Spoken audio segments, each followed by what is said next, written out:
जय भीम, नमो बुद्धाय। तो आज हम सम्यक संकल्प के विषय में सोचने वाले हैं। आज हम यहाँ पर हम जानते हैं कि आर्य अष्टांगिक मार्ग में हमने देखा कि दर्शन है, तो सम्यक दृष्टि यह दर्शन मार्ग है। भगवान बुद्धा ने जो भी बोधि वृक्ष के नीचे देखा वो हमें बताया है ना। सारनाथ के पहले प्रवचन में उन्होंने 38 बोधि पक्षीय ने सब जो शिक्षाएं है वो बताई। तो उसमें चौथे आर्य सत्य में आर्य अष्टांगिक मार्ग आता है। तो आर्य अष्टांगिक मार्ग में पहला है सम्यक दृष्टि जो दर्शन मार्ग है, और उसके बाद जो अंग आते हैं वो भावना मार्ग है। तो सम्यक दृष्टि और बाद में सम्यक संकल्प, तो ये एक तरह से देखा जाए तो दोनों को जोड़ने वाला दुआ है सम्यक संकल्प। बाकी के जो भावना मार्ग है, बाकी के जो अंग है उसको जोड़ने वाला ये दुआ है। क्योंकि दृष्टि तो मिली, झलक तो मिली हमें कि हमारे जीवन का अर्थ क्या है, पर कुछ हमें अपनी भावनाओं में भी तो लाना पड़ेगा ना। हमें बुद्धि से तो मालूम हो गया, ज्ञान तो हमें हो गया कि हाँ ये हमें करना चाहिए, लेकिन करने के लिए हमें संकल्प तो करना पड़ेगा ना। जब तक हम संकल्प नहीं करते कि यह दृष्टि मुझे मिली है तो मैं ये करूंगा तो मुझे यह लाभ होगा, तो जब तक हम संकल्प नहीं करते, कृति में नहीं लाते, तब तक कुछ नहीं हो सकता। सिर्फ सुनी सुनाई बातें, ज्ञान, सिर्फ ज्ञान का भंडार हम यहाँ पर लेके घूमेंगे। कुछ लोगों में बहुत पांडित्य होता है, बहुत सारा ज्ञान होता है, लेकिन करुणा नहीं रहती। चाइना के लोग है ना, ड्रैगन लेके घूमते हैं बड़ा, वो उत्सवों में उसको लेके डांस करते हैं। वो क्या दर्शाता है, वो बड़ा सा रहता है, उसका सिर इतना बड़ा, बहुत सारा ज्ञान है उसके पास, लेकिन उसके हाथ पांव नहीं रहते। मतलब कि उसके पास करुणा नहीं है, वो किसी की मदद नहीं कर सकता। सिर्फ सिर बड़ा है, पांडित्य है, बड़े बड़े पंडित है ना, बहुत सारा ज्ञान अर्जित करके घूमते हैं है ना, पर उनकी जब कृति वो करते हैं तो पता चल जाता है कि उनका कितना पांडित्य है ना, कितना उनका ज्ञान है। वो जो ज्ञान लेके घूम रहे, इकट्ठा किया है, उसको उन्होंने अपने अंदर पचाया है कि नहीं, आचरण में लाया है कि नहीं, वो उनकी कृति से पता चलता है। कोई भी इंसान बहुत लाली लिपस्टिक लगा के बहुत ही सुंदर दिखता है, लेकिन जब वो मुंह खोलता है ना तब पता चलता है ना, उसकी वाणी से, उसके व्यवहार से पता चलता है कि वो किस टाइप का इंसान है ना। तो हमने सम्यक संकल्प के बारे में आज देखना है। सम्यक संकल्प माने सही इच्छा, दिल से लिया हुआ दृढ़ निश्चय। हम सब ने पिछली बार देखा था कि डॉक्टर अंबेडकर को जब पारसी धर्मशाला से उनका जब सामान फेंक दिया गया और वो संकल्प भूमि आज की जो है बरगद के पेड़ के नीचे जाके बैठे, तो उन्होंने जो महसूस किया अपने समाज के लिए, वहां पर उन्हें दृष्टि मिली कि मेरे समाज की अवस्था क्या है ना, और उनके अंदर करुणा जागी। तो एक तरह से उनके अंदर बोधिचित्त की निर्मित हुई वहां पर, और जो बोधिचित्त होता है वो करुणावान होता है, और वो वहां पर फिर सिर्फ सोच के नहीं रह जाता कि मेरे समाज की क्या हालत है, वो फिर वहां पर निर्णय भी लेते हैं। डॉक्टर अंबेडकर हमारे लिए वहां पर एक संकल्प लेते हैं कि मैं मेरे समाज को न्याय, समता, स्वतंत्रता दिलाऊंगा। जब तक ये नहीं मिलेगी तब तक मैं चैन से बैठूंगा नहीं। तो एक दृढ़ निश्चय, एक सही संकल्प वहां पर लिया जाता है। तो एक तरह से देखा जाए तो ये सम्यक संकल्प दर्शन मार्ग और भावना मार्ग को जोड़ने वाला दुआ है, बाकी के मार्गों को वही जोड़ता है। बुद्धि से तो हम बहुत समझ जाते हैं, शिक्षा कितनी भी कठिन हो, जटिल हो, कोई हमें समझाता है तो हम समझ जाते हैं। आज से 10 साल पहले जो बात मुझे नहीं समझ में आती थी, वो आज मुझे अनुभव से, बार बार पढ़ने से, अपने कल्याण मित्रों से ज्ञान लेने से, अपने आचार्यों से पढ़ाई करने से मुझे आज समझ में आ रही है। हो सकता है कि मैं समझ चुकी हूं, लेकिन सिर्फ समझना या मालूम होना इतना पर्याप्त नहीं है, इसे हमें भावना में उतारना भी उतना ही जरूरी है।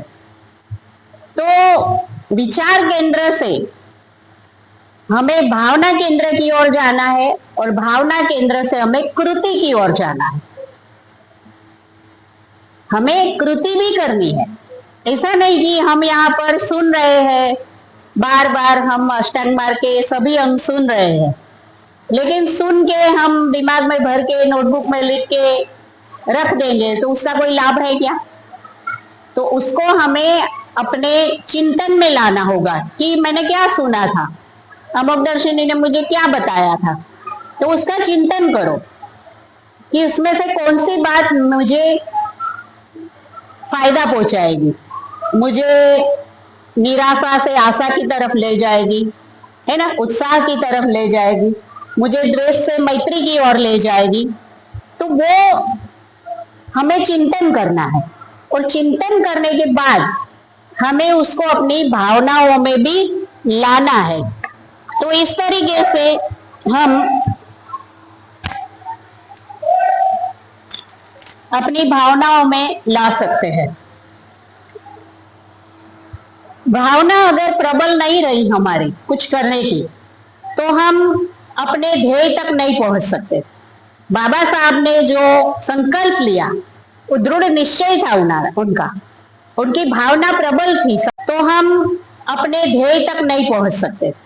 बाबा साहब ने जो संकल्प लिया वो दृढ़ निश्चय था उनका, उनकी भावना प्रबल थी समाज के लिए कुछ करने की, इसलिए वो संकल्प भूमि से जो संकल्प लिया उसको 1956 में दीक्षा भूमि पर दीक्षा हमें देकर वो पूर्ण कर पाए, वो ध्येय तक पहुंच पाए, वो कभी भी विचलित नहीं हुए। तो बौद्धिक ज्ञान के लिए भावनिक पर्याय भी जरूरी है। हमारी जो दृष्टि है, जो हमने जान लिया है, उसके साथ हमें एकरूप भी होना है। भावना मार्ग की शुरुआत सम्यक संकल्प से होती है ना। बौद्धिक ज्ञान तो ले लिया है ना, हमने विचार तो ले लिए, लेकिन हमें अपनी भावनाओं में लाना है और हमें कृति भी करनी है। तो इसकी शुरुआत सम्यक संकल्प से होती है। तो संकल्प दो तरह के होते हैं, नकारात्मक भी होते हैं और सकारात्मक भी होते हैं। तो सबसे पहले हम नकारात्मक जो है उसको देखेंगे।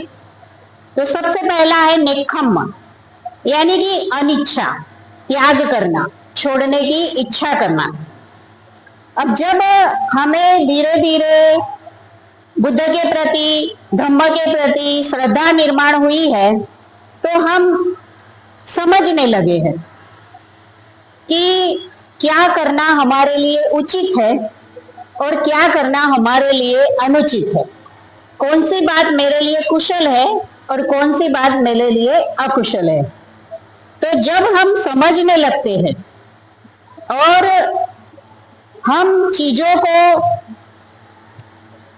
मतलब कि उसके सही अर्थ में समझने लगते हैं, हम विपर्यास नहीं करते हैं, तब हम आगे बढ़ सकते हैं। जब तक हमें समझ में नहीं आता तब तक हम क्या करते हैं, विपर्यास से देखते हैं। किसी भी चीज को हम अपने कल्पना के रंगों से देखते हैं, है ना, जैसा हमें चाहिए उस तरीके से हम देखते हैं। हम क्या करते हैं, अनित्य को नित्य देखते हैं ना। हमें लगता है ये चीज हमेशा मेरे पास रहेगी, हमें लगता है ये इंसान, ये मेरा संबंध हमेशा मेरे पास रहेगा, है ना। तो इसे क्या कहते हैं, विपर्यास कहते हैं। हम दुख को सुख समझते हैं, है ना। कोई चीज अभी हमें सुख दे रही है, लेकिन उसमें दुख देने की भी उतनी ही क्षमता है, उसको हम नहीं देख रहे हैं। तो हम उसको ऐसा समझ रहे हैं कि ये हमेशा मुझे सुख देगा, तो दुख को हम सुख समझ रहे हैं। हम अनात्मा को आत्मा समझ रहे हैं। कोई चीज यहाँ पर ठोस नहीं है, कोई चीज यहाँ पर टिकने वाली नहीं है। निर्जीव वस्तु भी बनी है तो टूटेगी, जिसका निर्माण हुआ है, जो जन्म धर्म है, उसका मरण होना निश्चय है ना, निश्चित है। तो हम अनात्म को आत्म समझते हैं। आत्म मनी ठोस, न बदलने वाला, है ना। और हम कुरूप को सुंदर समझते हैं। ये सुंदर सा शरीर, लाली लिपस्टिक पाउडर लगा के हमने सुंदर किया है ना, पर इसकी एक परत निकाल दी जाए तो कोई यहाँ खड़ा नहीं रहेगा, है ना। तो इसीलिए भगवान बुद्ध कहते थे कि जाओ स्मशान में जाके ध्यान करो, ताकि पता चले कि जिस शरीर का तुम्हें मोह है, जिसकी तुम्हें आसक्ति है, जिसके साथ रहने के लिए आप बहुत आतुर रहते हो, वही इंसान जब मर जाता है, उसकी बॉडी फूल जाती है ना, तब आप उसके साथ रहोगे, उसके साथ एक मिनट नहीं बैठोगे। जैसे ही मृत्यु हो जाती है तो बोलते हैं चलो निकालो, बॉडी को निकालो, बॉडी को निकालो, क्योंकि उसमें से दुर्गंध आना शुरू हो जाता है ना। तब हमारा नाम भी गायब हो जाता है, क्योंकि जो जिंदा था वो चेतना थी, है ना। अब चेतना निकल गई और शरीर मर गया, है ना, तो उसको बॉडी करके ही देखते हैं, चलो बॉडी को जल्दी निकालो, है ना। तो ये जो कुरूप शरीर है, भीतर जो अंदर कुरूपता है, उसको हम सुंदर समझते हैं, और जो सुंदर है उसको हम कुरूप समझते हैं। तो इस तरह से हम क्या करते हैं, विपर्यास से जीते हैं। और जब हम धम्म जीवन में आते हैं, हमें दृष्टि लाभ होता है ना, बीमारी से, है ना। हमने पिछली बार देखा ना सम्यक दृष्टि में, कभी बीमार हो गए, कभी बाढ़ आ गई, भूकंप आ गया, है ना, किसी ने हमारा अपमान कर दिया, है ना। बहुत सारे रीजन हमने देखे थे कि उसकी वजह से हमें दृष्टि की झलक मिलती है। तो हम जीवन की ओर सच्चे रूप में देखने का प्रयास करते हैं। हमें पता चलता है कि भौतिक चीजें हमें हमेशा के लिए सुख नहीं दे सकती, तब भौतिक चीजों के प्रति हमारी पकड़ ढीली होती है। आज आप लोग आए ना संडे को अपना घर परिवार छोड़ के, है ना, नहीं तो कैसे हम परिवार के साथ जुड़े रहते आसक्ति से, नाती पोते, पति पत्नी, है ना, माता पिता। लेकिन आपको समझ में आया है कि नहीं, हर संडे को बुधवार विहार जाएंगे, 2 घंटे भी कुछ ध्यान करेंगे, धम्म सुनेंगे, तो मेरे जीवन का विकास होगा। तो ये समझ आप में थोड़ी सी डेवलप हुई है, इसलिए आप आसक्ति को छोड़कर, उन भौतिक चीजों को छोड़कर आप यहाँ पर आए हैं, है ना। तो त्याग महत्वपूर्ण है। जब हमें समझ में आता है तो हमें कुछ न कुछ त्यागना चाहिए। अब आप अपनी बुराइयों की लिस्ट बनाइए कि आपके अंदर क्या क्या बुराई है ना। कोई अगर दारू पीता है तो दारू छोड़िए, है ना।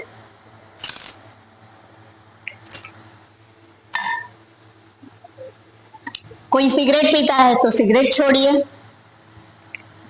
अगर हम मांसाहार करते हैं तो फिर अभी अभी हमने मैत्री भावना की, अभी अभी हमने बोला, है ना, कि सारे प्राणी सुखी रहे।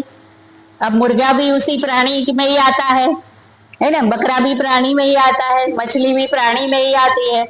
हमने तो बोल दिया सब प्राणी सुखी रहे, और आज संडे है ना, तो फिर घर जाके वो खाना है कि नहीं खाना है, वो आज निर्णय ले। वाणी भी मृदु होती है ना। हम मधुर वाणी में बोलते हैं, है ना, हम उपयुक्त वाणी में बोलते हैं, है ना। हम 2 लोगों को जोड़ने वाली वाणी को बोलते हैं, हम सत्य वाणी को बोलते हैं।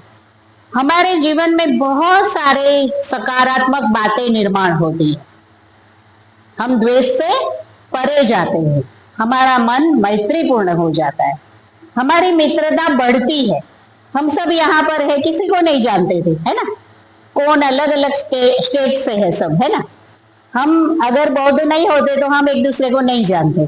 हम बौद्ध धम्म में आए, बिहार में आने लगे, एक दूसरे को मिलने लगे, तो आज अलग अलग समाज से है, अलग अलग भाषा है हमारी, अलग अलग स्टेट है, लेकिन इसके बावजूद भी हमारे बीच में मित्रता है।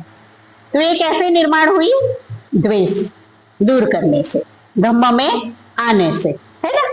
तो जब हम धम्म के संपर्क में आते हैं तो हमारा द्वेष कम होता है, हम द्वेष रहित होते हैं। तीसरा है अविहिंसा। जानबूझकर किसी को हानि पहुंचाने की जो इच्छा है होती है, जो क्रूरता की भावना होती है, हिंसा की भावना होती है, वो हम छोड़ते हैं। कितनी हद तक हमने हिंसा छोड़ी है उस पर हमें गौर करना होगा। क्या अभी तक हम वाणी से हिंसा करते हैं? हमें लगता है डंडे से मारना ही हिंसा है, तो ऐसा नहीं है। हम वाणी से भी लोगों को दुख पहुंचाते हैं, है ना। कभी कभी हम इतना कठोर बोल जाते हैं, कभी कभी बात कहने की इतनी ही आवश्यकता होती है कि इतना ही कहा जाए, लेकिन उतना कहने के लिए हम इतनी सारी उसकी टीका टिप्पणी करके उस बात को कहते हैं, तो पता चलता है कि आपने अभी तक हिंसा नहीं छोड़ी है, आपके मन में वो भाव अभी तक है। तो भले ही हम किसी को डंडे से नहीं मारते, लेकिन हम वाणी से दूसरों की हिंसा करते हैं। तो अविहिंसा में हम किसी को भी हानि नहीं पहुंचाते, हमारा व्यवहार एकदम प्रेम पूर्ण हो जाता है। जब हम संवेदनशील होते हैं तो हम चीजों को तरल रूप से देखते हैं, फिर वो हमें ठोस नहीं दिखाई देती, है ना। कुछ बातें होती है हमें हमारे जो करने के लिए बहुत मुश्किल लगती है, लेकिन जब हम मैत्रीपूर्ण हो जाते हैं, है ना, हम हिंसा से परे उठ जाते हैं, तब हमें वो चीजें करने को भी तरल लगती है। हम बहुत ही ऐसा क्रूर इंसान हो, बहुत ही बुरा इंसान हो, उसके साथ भी हम संबंध रख सकते हैं, क्योंकि हमारे अंदर मैत्री निर्माण हुई है, तो हम उसके साथ मैत्रीपूर्ण व्यवहार करते हैं। मैत्री का भाव उभरता है, क्रूरता कम होती है। अभी हमने मांसाहार की बात की, तो हमारे संघ में तो मांसाहार मना है। आपको अगर धम्म मित्र भी बनना है ना, तो मांसाहार छोड़ के आना पड़ेगा, तब आप धम्म मित्र बन सकते हैं। तो ये बहुत ही अच्छी बात भी है। लोग कहते हैं कि बाबा साहब ने एक ऐसा कुछ नहीं कहा, लेकिन वर्धा में एक जगह है जहां पर बैठकर बाबा साहब ने एक संकल्प दिया था अपने लोगों को। युवा शिविर था, तो विनय जतिन सब गए थे वहां पर, तो वहां उस जगह पे बाबा साहब ने बैठकर संकल्प लिया था, लोगों को संकल्प दिलाया था अपने लोगों को कि आज के बाद मांसाहार नहीं करेंगे। तो बुद्ध हमें नियम सिखाते हैं, पर जब हम मैत्री भावना ध्यान करते हैं तो हमारा मन और भी तरल हो जाता है। इसके बाद हम सकारात्मक पहलू को देखेंगे, क्योंकि इसमें नकारात्मक और सकारात्मक दोनों पहलू हैं। तो सकारात्मक पहलू में सबसे पहले आता है दान। तो आध्यात्मिक जीवन की नींव है दान। ये देखा जाए तो 10 पारमिताओं में सबसे पहली पारमिता है दान। ये हमारे स्व से परे जाने की बात है। स्व से परे हम कैसे जाएंगे? जब हमारी आसक्ति कम होगी, चीजों के प्रति हमारी पकड़ ढीली होगी, तभी हम दान कर सकेंगे ना। अगर हमारी आसक्ति है, चीजों को हम पकड़ के रखते हैं, तो हम दान कैसे करेंगे? तो दान क्यों देना है, क्यों देना चाहिए दान? तो हमारा लोभ कम करने के लिए, हमारे अंदर जो आसक्ति है, चीजों के प्रति पकड़ है, उसको ढीला करने के लिए हमें दान देना चाहिए। दान किसको देना चाहिए? तो जो भी जरूरतमंद है उसको दान दीजिए। कोई बच्चे हैं, गरीब है, पढ़ाई कर रहे हैं, उनके पास कापी किताबें नहीं है। अभी डोडिया भाई की बेटी पारुल आई थी मेरे पास, वो बहुत ही अंतरियाड़ गांव में पढ़ाती है, आदिवासी एरिया में। तो उसके स्कूल में कुछ बच्चे नहीं आ रहे थे, तो उसने उनके घर जाके चेक किया कि क्यों नहीं आ रहे। तो उन बच्चों के माँ बाप ने कहा कि हमारे पास कापी किताबें नहीं है, तो कैसे बच्चों को स्कूल भेजे। तो उस पारुल ने मुझे फोन किया कि आप नोटबुक वितरण कर रहे हो, तो आपके पास अभी कुछ बचा है? मैं बोला हाँ आ जाओ, मैं पूरे साल किसी को थोड़ा भी दे सकूं ऐसा बचा के रखती हूँ, अभी भी है। तो वो आई मेरे घर और 10 बच्चों के लिए नोटबुकें लेके गई। तो हम जो भी जरूरतमंद है उनको हम दान दे सकते हैं। कोई फीस नहीं भर सकता तो हम कमाते हैं, तो बाबा साहब ने तो हमें 5% देने को कहा है अपनी आमदनी का, तो हम बच्चों की फीस भर सकते हैं। किसी के पास कपड़े नहीं है, अभी ठंडी आएगी, तो हम कंबल का दान दे सकते हैं, स्वेटर का दान दे सकते हैं, है ना। बारिश है तो छाते का दान दे सकते हैं ना। कोई घर बना रहा है, हमारा दोस्त या हमारा भाई या हमारी बहन, उनके पास कुछ पैसे कम पड़ रहे हैं तो हम उनको भी मदद कर सकते हैं, है ना। क्योंकि दान की शुरुआत घर से ही होनी चाहिए। हम बड़ी बड़ी हॉस्पिटलों में और वृद्धाश्रम में जाके दान देते हैं, लेकिन हमारे ही माँ बाप को तकलीफ रहती है, हमारे भाई बहन को हम नहीं देते, तो वो दान दान नहीं है। हमने हमारे लहू के जो संबंध है उनको तो देना ही है, लेकिन हमारे ही माँ बाप को तकलीफ रहती है, हमारे भाई बहन को हम नहीं देते, तो वो दान दान नहीं है।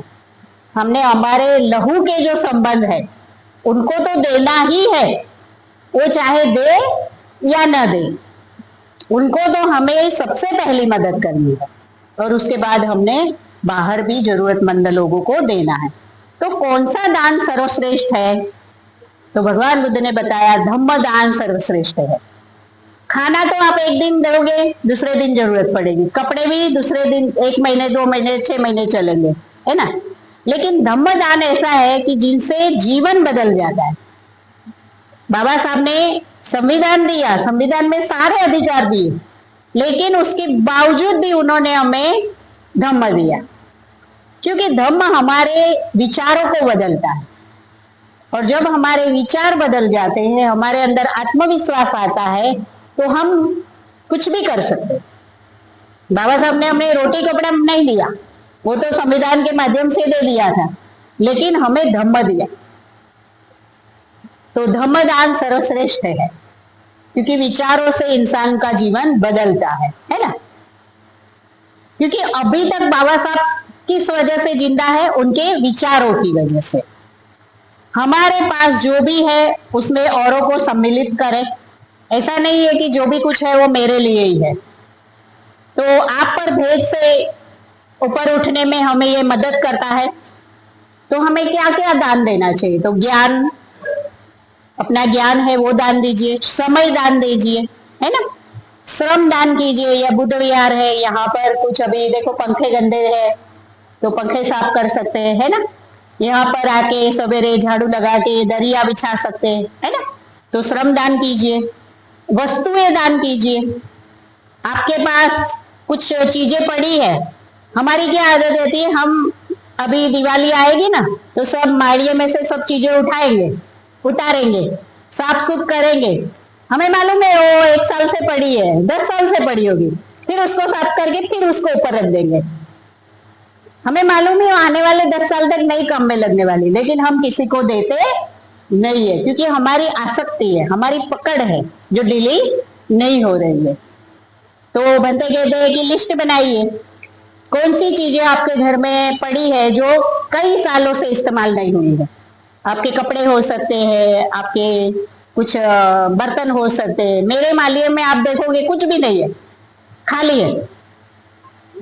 मैं साल में एक बार सब कुछ दे देती हूँ कि जो काम का नहीं है दे दो, बिन जरूरी उसको रखे रखने से दूसरों के काम में तो आए। तो हम वस्तुएं दान दे सकते हैं, हम शिक्षा का दान दे सकते हैं, हम धम्म का दान दे सकते हैं। तो बोधिसत्व की पहली पारमिता है दान, औरों के विषय में सोचना। भगवान बुद्ध जब एक बार चारिका कर रहे थे तो रास्ते में से जा रहे थे, तो बच्चे वहां पर खेल रहे थे। तो बच्चे कैसे होते हैं? अनुकरण करते हैं जो देखते हैं उसका। तो बच्चे देखते थे कि उपासक लोग, हमारे माता पिता सब उनको दान देते हैं, है ना। तो बच्चों ने घरोंदा बनाया था रेत का, मिट्टी का।